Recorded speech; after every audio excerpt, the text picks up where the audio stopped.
నుంచి వచ్చిపోవడం మేము కావాల్సినంత మరి సపోర్ట్ చేయగలుగుతాం.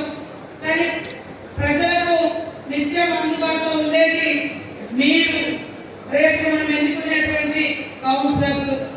కాబట్టి నాయకులకు, స్టేజ్ ముందున్న నాయకులకు కానీ, స్టేజ్ ముందున్నటువంటి నాయకులకు కానీ ఒకటే విజ్ఞప్తి చేస్తా ఉన్నా, మనం జనగామ పట్టణాన్ని మరి కైవసం చేసుకోవడం మూలంగా రేపు రాబోయేటువంటి మళ్ళీ అసెంబ్లీ ఎన్నికలలో మీకు ఈజీగా టికెట్ అంటే గెలవడం అనేది సులభతరం అవుతుంది.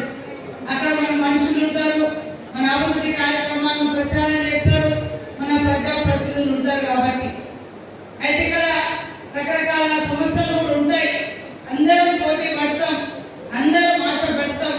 కానీ వార్డుకు ఒక్కరికే సీట్ వస్తుంది, ఎమ్మెల్యేకి ఒక్కరికే వచ్చినట్టుగా వార్డుకు ఒక్కరికే వస్తుంది. టికెట్ అడిగేటోళ్ళు కానీ, మరి నిలబడాలని ముందుకు వచ్చినటువంటి వాళ్ళు కానీ, నేను ఒకటే చెప్తా ఉన్నా, మరి మనం నిలబడితే మన క్యాడర్ మనతో ఉన్నారా లేదా, మనం నిలబడితే గెలవగలుగుతామా లేదా అనేది ఫస్ట్ మనల్ని మనం ప్రశ్నించుకోవాలి, మనల్ని మనం చెక్ చేసుకోవాలి. ఆ రకంగా చేసుకోవడం మూలంగా ఎస్ నేను గెలవగలుగుతా, నాకు ప్రజాబలం ఉంది, నాకు క్యాడర్ అంతా కూడా ఖచ్చితంగా నేను అందరితో ఉన్నా, అందరు నాకు సపోర్ట్ ఉన్నారు అనుకున్నప్పుడు నువ్వు ఖచ్చితంగా కొట్లాడి టికెట్ తీసుకోవడంలో తప్పు లేదు. కానీ మన పబ్లిక్లో లేకుండా, మన క్యాడర్లో లేకుండా, మనకు చుట్టూ పనిచేసే క్యాడర్ లేకుండా మనం ఒంటరిగా ఉంటే మీరు ఓడిపోతారు, ఆ సీట్ కూడా పోతుంది, తద్వారా మరి మున్సిపాలిటీ ప్రమాదంలో పడుతుంది. కాబట్టి ఎస్ నేను గెలిపిస్తా, నేను పోటీ చేయను, నాకు కొద్దిగా ఇబ్బంది ఉంది, కానీ నేను గెలిపిస్తా. నాకు ఏదైనా పదవులు కానీ, ఏదైనా భవిష్యత్తు కానీ చూపించండి అని అడగండి, అది ఆ రకంగా కూడా ఖచ్చితంగా చూస్తాం.